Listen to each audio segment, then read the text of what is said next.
Fala galera, que regula o pH com bicarbonato de sódio e vinagre. Aqui é o Will. E aqui é o Rodrigo. Aquele bicarbonato, aquele vinagre também serve para produto de limpeza. Nossa. Limpar os azulejos, imagina um aquário que maravilha, fica bem limpinho. Vamos usar aquapiso, né? E hoje nós vamos falar sobre pH, KH e GH. Essas siglas que com são H. essas siglas, né? Essas coisas todas, o que alteram no aquário, o que modifica, o que é benéfico ou não. Vamos começar então pela principal. Aqui realmente tu tem que ter aquele cuidado extremo por conta da tua fauna. Pra todo tipo de aquário, né? Exatamente, independente do aquário, tu precisa, seja ele marinho, água doce, plantado, ciclídeos, qualquer tipo de aquário. Primeiramente, o pH, o nosso potencial hidrogeniônico. Jesus, o cara nem sabe o que é isso, né? Exato, mas agora ele sabe. Agora ele sabe, quanto o vendedor não sabe o que é isso. É, isso aqui a gente já testou, hein?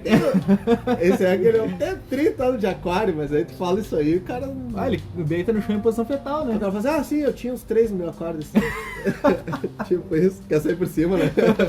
Enfim, pH, resumindo, o que é o pH da água? pH da água, iniciando tudo lá, falando uma parte um pouquinho mais técnica, tá? Fórmula da água, H2O. Essa fórmula, quando teu aquário tá girando ali, que tu tem só água, ele começa a se quebrar, essas moléculas começam a se quebrar um pouco. Então tu vai ter hidrogênio para um lado e OH para outro lado. A parte de pH, na verdade, é só quanto de hidrogênio tu tem na água. É bem simples. Quanto maior for o teu pH, significa que tu tem mais hidrogênio na água. Quanto menos o pH, menos hidrogênio solto na água. E isso tem a ver com essa fórmula que eu falei que ela quebra, tá? Porque quanto mais ácida tá a tua água, mais ligações tu tem com o hidrogênio. Ou seja, menos hidrogênio solto disponível na água. Consequentemente, pH mais baixo. Se tu tem mais ligações com o OH, e aí tu tem uma água mais alcalina, mais hidrogênios tu tem solto dentro da água. Ou seja, teu pH é maior. Isso a gente falou na amônia lá sobre os hidrogênios livres, né, na água. Exatamente. Então, basicamente é isso. É simples. O pH é a quantidade de hidrogênios livre na água. Tá, mas o que acontece agora? Para tua fauna, por que isso é importante? O pH, dependendo de cada região, cada peixe, ele evoluiu. Não foi 4 horas que o cara adaptou no aquário. Ele evoluiu. Eu fiz 2 crias lá no aquário de água alcalina. Super. Não, assim, ó. O meu neon de água pH 8. Exato. Eles levaram milhares, se não milhões de anos para aquela espécie chegar com aquele metabolismo naquele pH. Então, a pessoa falar, eu adaptei meu neonzinho que pegaram lá em Manaus de pH 4,5 do rio para 7,5 e ele tá super bem. Não, ele não tá super bem. O metabolismo do peixe, ele reage muito, de várias formas, na verdade, com o pH da tua água. Ele vai estar mais saudável, com o pH correto, ele vai se alimentar melhor, ele vai estar mais ativo, vai ter tendência a procriar. Por isso que entra aquela questão que a gente fala desde os outros podcasts. Tu quer ter um aquário perfeito, peixes perfeitos, tudo ok, faz o biótipo exato daquele peixe. Porque ele estando num pH diferente do dele, isso vai começar a comprometer os órgãos internos dele e tu vai reduzir o tempo de vida desse peixe. Muito, não é? Um peixe que é para viver 10, às vezes 15 anos, vai viver 5, 6 e tu ainda vai falar, meu peixe morreu de velho. Não, ele não morreu de velho. Ele morreu muito antes do tempo. E uma questão que o pessoal se confunde muito, tá? Mas eu tenho peixes de água ácida e tenho peixes de água alcalina, e aí eu deixo no neutro e tá bom pros dois. Não, na verdade tá ruim pros dois, porque uma água neutra, o pH dela é 7. Então o que acontece? O meu peixe de pH 7,5 tá bem e meu peixe de pH 6,5 tá bem no 7. Não é assim que funciona o metabolismo do peixe. E outra, pH 7.1 na verdade é uma abreviação, a escala do pH é em milhar. Então nós estamos falando aí de um pH de 700 e pouco para 600, é uma diferença muito grande. Não é apenas um ponto como tu acha pela escalinha lá. Não é pouquinho, não é que nem uma temperatura que 23.2 é uma 23.3, é praticamente... Não, é muita diferença. Esse ponto aí é uma escala bem larga e o teu peixe com certeza vai sentir. Então se tu quer um peixe bem colorido, um peixe extraordinário, o pH dele que ele encontra na natureza é vital para esse peixe. Não importa de onde ele venha. E uma coisa importante, o pessoal fala, mas eu tenho teste pegada da Labicon. Ok, ele te dá um parâmetro, ok, não é perfeito, não é ótimo, mas ainda é muito fácil de achar e até em questão de valor ele é mais baratinho. Só que o pessoal que usa, por exemplo, medidores de pH digitais tem que ter constante calibragem. Ele descalibra muito fácil. Sabe aquele amarelinho que tu bota na água e ele te diz o pH? Se tu não calibrar cada vez que tu vai utilizar, tu tem chance de ter uma alteração muito grande de pH. Então, por exemplo, um pH que tá 6,5, às vezes ele pode estar 6, pode estar 7, tu não sabe porque ele tá desregulado. tem que ter esse cuidado. Não me segura que agora eu vou falar. Ai, Não me meu Deus, segura. não segura. Tá. Cadê aquele cara que falou que a gente fala só de produto caro? Cadê? Cadê me ele? segura. Cadê esse cara? Cara, o teste da Labicon de pH é um teste bom, é um teste honesto, barato. Claro, existem testes muito mais precisos e muito melhores no mercado, como o da Cera, Quem Product, enfim, tu tem testes muito melhores, mas o testezinho da Alcon é muito bom, é muito bom. Ele tem uma escala menor, ele tem uma escala ali do 6.2 ao 7.4, 7.5. É pequena, é uma escala pequena, mas para quem tem aquários assim que não são ciclídeos africanos, Malawi, Tanganica, enfim, ou não tem extremamente ácido, cara, te dá uma leitura ok, vamos dizer assim. Um produto barato. Cadê o cara do e-mail? Então, basicamente isso é pH. E o que pode alterar o pH, tá? Aí entra assim, ó, a gente falou das variedades de pH, isso numa questão nula, tá? Se tu não tem nada dentro do teu aquário interferindo. Só vidro e água. Mas o que pode alterar o teu pH? Materiais calcários. Isso pra cima. Isso vai alterar pra cima, isso vai subir teu pH. pH basicamente é assim, ó, de 7 pra baixo é ácido, de 7 pra cima é alcalino. Então, tudo que seja calcário vai subir o teu pH.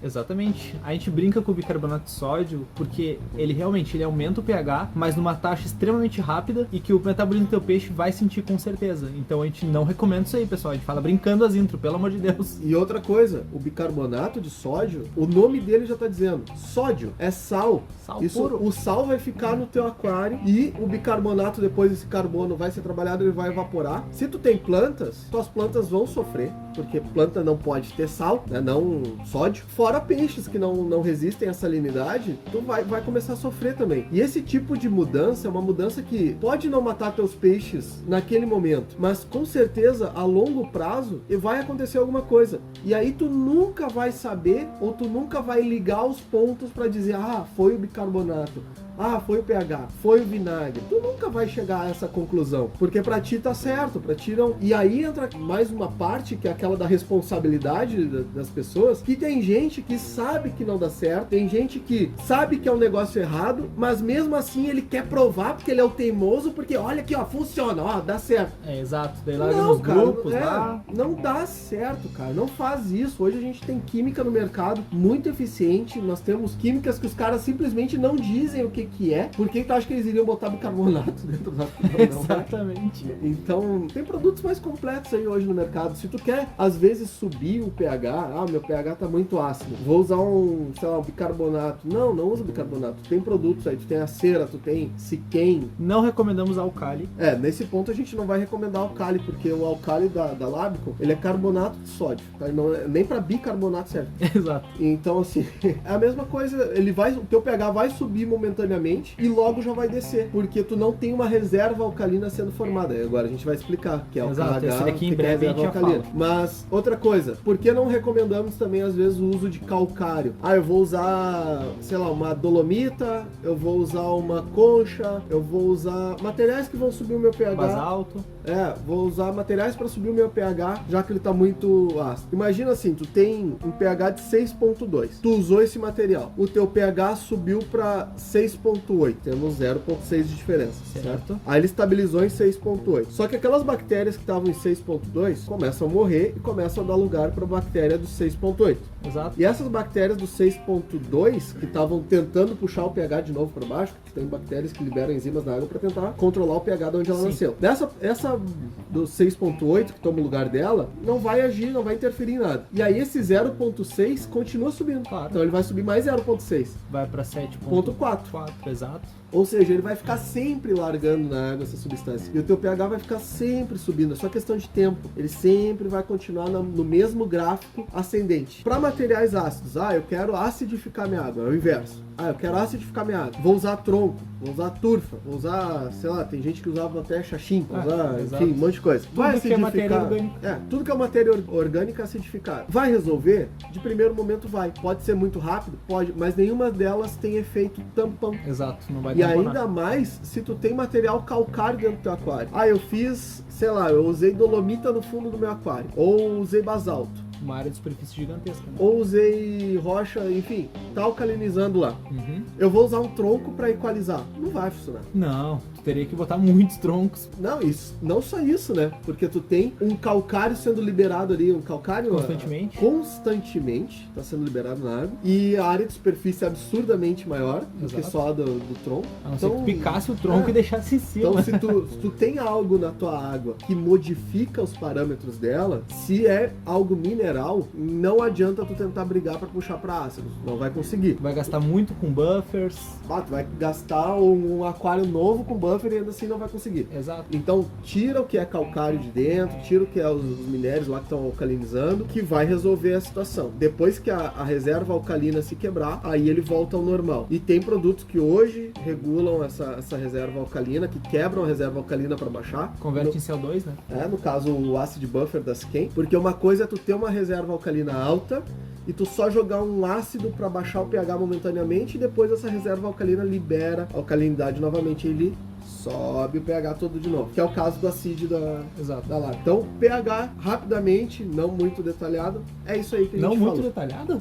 Sério? Tem mais coisa aí pra falar de pH, muito mais, mas tá bom. Exato. Então, agora que a gente tá falando de reserva alcalina, vamos pular pro... O que é a reserva alcalina? Exato, é o KH, a dureza carbonatária, a reserva alcalina, a alcalinidade, são todos sinônimos da mesma coisa. Mas se o H do pH é hidrogênio, o KH, o H do KH é hidrogênio também? Não, é hardness, seria dureza carbonatária, de carbonate hardness. Coisa bonita. Então, a reserva carbonatária, ou a dureza total carbonatária, ela literalmente é a quantidade de carbonatos e bicarbonatos que há no teu aquário. Esses carbonatos e bicarbonatos, eles vão estar ligados a outros elementos, em que eles vão formar uma reserva de alcalinidade. Grosseiramente falando, tá?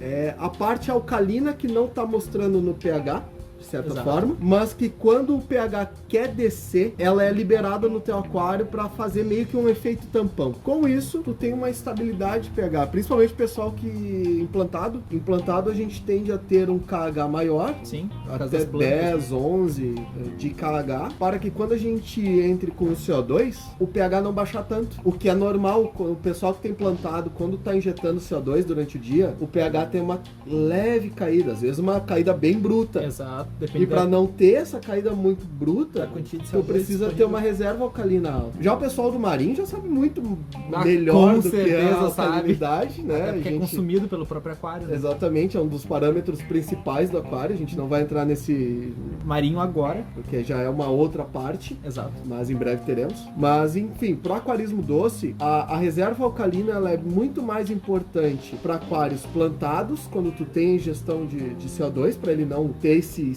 pico, né, essa questão de oscilação de pH muito brusca. E em aquários, qualquer outro tipo de aquário, ela também serve para não deixar o aquário oscilar em função de matéria orgânicas e tudo mais. Ela segura, sim. Ela dá essa segurada no pH. Então o KH, ele é algo que não é considerado uma das coisas principais, mas ele é algo que tem uma interferência no teu aquário bem significativo. Certo, que ele consegue ajudar a manter, né, teu pH equilibrado. Exatamente. E aí, por último, a última siglinha. É o GH. GH. Que é hidrogênio? O H? Não, é hardness. Essa daí, o GH seria o General Hardness, que seria a dureza total, a dureza geral do teu aquário. O que isso interfere? Sinceramente, não tanto assim quanto o pessoal acha, porque ele tem uma função principal, que é a reprodução de peixes, que peixes com um GH específico eles conseguem reproduzir com uma facilidade muito maior, como é o caso do pessoal que cria disco, a carabandeira, ciclídeos em geral. E essa é uma parte muito interessante, porque o pessoal que cria disco, amazônicos em geral, exato, eles falam assim, mas é uma água totalmente mole, a água sem sais nenhuma, é uma água sem nada, pura. Mentira. E aí tu vai ver as análises de água do Rio Negro, dos igarapés, enfim, e sim, tu tem salinidade nessa água. Claro, salinidade a gente não tá falando sódio. Exato, não confundam salinidade tá falando com sal sais gerais, tá? E tu tem salinidade, claro, os níveis de salinidade numa água amazônica, elas são na média de 1/3 da média encontrada no resto do mundo. Muito baixo. 3 vezes menos. Exato. Tá? Mas ainda há. E uma das principais causas de uma doença, tanto nos discos quanto em outros ciclídeos americanos, que é o buraco na cabeça, o BNC, o pessoal que conhece bastante, se dá também por falta de minerais. Exato. Porque o pessoal acha, é uma água totalmente mole. Não. E aí tu vê empresas como a Tropic Marinha, ela tem sal de discos.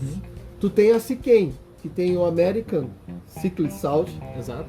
Tu tem a Cera, que também tem os sais deles. Enfim, tu tem empresas que estão fazendo sais para peixes amazônicos, Ciclídeos, América do Sul, o que significa que existe sais nessa água, isso não é nulo. Exato. Então não vai achando, pessoal, é uma água totalmente mole, é totalmente nulo. Não, ela tem sais. Ela não tem sódio. Sim. Não tem tanto sódio. Aliás, o pessoal que compra água no mercado, Água ou que mineral.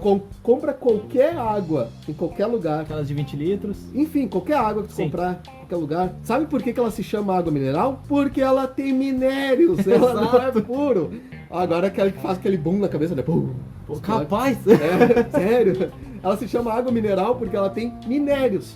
Então toda água doce, ela tem minério. Não existe na natureza uma nascente que venha com água deionizada ou água de reversa osmose. A água de reversa osmose, o pessoal aí tem um vídeo específico lá de um canal que a gente gosta até, que o cara chega a tomar um copo de água de reversa osmose. Não faça O que isso. não é uma água pura, sim, é uma água pura, mas quer dizer que é uma água que não tem minerais. Ela vai dissolver os teus minerais. Exatamente, não façam isso, pessoal. E o pessoal que tá usando água de reversa osmose ou deionizada para Não toma. faunas, não tome isso, por favor. A gente quer ainda você vivo praticando aquarismo. Exato. Então essa questão, o GH, que é a dureza geral, medida através de principalmente cálcio e magnésio, Sim, ionizados, né? Dureza total disso. E vocês têm que saber que ela não é nula na natureza. Ela existe sim, em todos os rios. Não existe água deionizada, água de reversa osmose. A em água outros branda ou água mole, como o pessoal fala, é uma água com menos concentração, e depois águas mais duras ou medianas é água com mais concentração. Não quer dizer que tu vai botar a mão na água, vai bater a mão ali. E uma dica importante, tá? Quando tu vê um produto no mercado, assim, por exemplo, eu dei o exemplo da Tropic Marine e o da Siquem, né? O sal de discos e o sal American Cyclid Salt, para ciclídeos americanos. Isso significa que esse sal eu só posso usar ou só devo usar em aquário de ciclídeos americanos? Não. Ou aquário de discos? Com certeza não. Não, tu usa em absolutamente todo tipo de peixe amazônico, todo peixe América do Sul, enfim, todo produto que é destinado para um peixe de uma certa região, significa que ele é destinado para todos aqueles peixes daquela região. Ele só está escolhendo um peixe específico para mostrar que ele é daquela região, né? No sentido assim, eu vou usar o discos salto lá da Tropic Marine Só pra discos. só pro disco, meus neon vão morrer. Não, Na com natureza certeza não. o disco não vive no rio que tem sal e o neon no outro não, né? Exatamente. Então, todo produto que é destinado para um peixe daquela região é destinado para todos os peixes daquela região e vai ter um benefício para todos os peixes daquela região. Então, se tu tem um aquário só de neon, alguma coisa do tipo, se tu quiser usar produtos que tem um disco na capa, cara, vai tranquilo. Porque vai ajudar. Que vai ajudar. Eu quero usar o Discus Trace. Usa, ele é para todo tipo de peixe amazônico. Eu quero usar o American Cyclid Salt. Usa, ele é para todo tipo de água América do Sul. Sim. Então, é simples assim. Então, sobre esses assuntos de pH, KH e GH, é isso, pessoal. A gente deu um por cima, Mas explicou bem, eu Vocês acho. podem pesquisar, claro. Sempre recomendamos que pesquisem bem também sobre, para vocês entenderem Tem melhor. vários artigos. Inclusive, o pessoal que tem dúvida aí do que eu falei agora, pode entrar lá. A UFAM, que é a Universidade Federal do Amazonas, ela tem muitos artigos lá relacionados à qualidade de água, análise química da água. E tu entra lá e tu vai ver que ela não é pura, não. Ela tem altos níveis ali de magnésio, de potássio, de cálcio, ferro, boro, enfim. Molibdênio, Tem tudo. tudo. Então ela não é uma água pura. Exato. E, pessoal, eu agradeço muito a todos. A gente tá chegando a 1000. Já tá Quase, passando de tá 1000. quase. Provavelmente quando sair no ar, esse aqui já passou de 1000. Espero que sim. Qualquer dúvida mesmo, manda pra gente. Vocês sabem que a gente tá com vocês aqui. E a gente queria agradecer ao grande coronel, Seu Domingos Mota, o Coronel Sanders. que mesmo, ele não solicitou esse vídeo, mas ele falou que uma das minhas grandes dúvidas É um podcast. era amônia e pH. Exato. E a gente pegou essa ideia dele, pegou as dúvidas deles, tá jogando, tá aqui fazendo esse podcast. Então, se você tem dúvidas, se você tem alguma coisa que você queira saber, e a gente achar que é algo que dá todo pra mundo- gravar, que todo mundo tá interessado de primeiro momento, porque Exato. uma hora a gente vai gravar tudo sobre tudo. Estamos tentando. Daqui a uns 30 anos vai ser gravado tudo sobre tudo. Daí vai aparecer mais coisa, né? Vai aparecer mais coisa e nunca vai se acabar. Mas enfim, se você acha bacana alguma coisa, manda essas ideias pra gente, que a gente vai fazer um podcast sobre isso. E, pessoal, eu agradeço todo mundo e eu fui. Então, pessoal, vamos agora aos abraços, sessão de carinhos aqui no podcast. Um abraço eu voltei, abraço, eu voltei. Eita, um abraço pro Matheus, do grupo dos Acaradisco. Ele pediu pra mandar um abraço lá, então, Matheus, sinta-se abraçado. Agora tu já sabe, a gente falou bastante disso, hein? Exato. E agora, um abraço pro Matheus Aragão, o cara que desistiu do aquarismo, mas continua com o podcast, porque ele ficou bravo com o aquarismo. Ficou bravo com o aquarismo. Ficou bravo, não, mas continua aquarista. Exatamente. Ele pode ter desistido de aquário, mas ele continua aquarista. E eu sei que ele tá ouvindo aí agora. É aquela coisa que a gente sai do aquarismo, mas o aquarismo não sai da gente. Exatamente. Né? Uma hora tu volta. Então, pessoal, quero agradecer de novo a esses quase 1000 ouvintes. Nossa, é muita gente. A gente não esperava chegar em menos de um mês. Vai ser mais de 1000 quando sair esse podcast. Não, com certeza. Quando sair esse podcast, a gente vai postar a foto da numeração dos ouvintes, porque já vai estar mais de 1000. Exatamente. Então, qualquer dúvida, sugestão, crítica, elogio, manda lá no aquarismobizarro@gmail.com, ou a gente tá no Instagram também, que o pessoal manda muita mensagem lá, que é segue lá, o Aquarismo Bizarro. É aquele betinha bonitinho, escrito Aquarismo Bizarro na frente. É bem fácil de encontrar. Manda mensagem no direct que a gente vai estar respondendo aqui diretamente pra você. E em breve, talvez a gente faça um grupo de Whats para os ouvintes, assim, um grupo mais seleto, sem gambiarras, onde a gente vai dar muito conteúdo pros próprios ouvintes discutirem e a gente botar nos podcasts. Então é isso, galera. Muito obrigado e falou!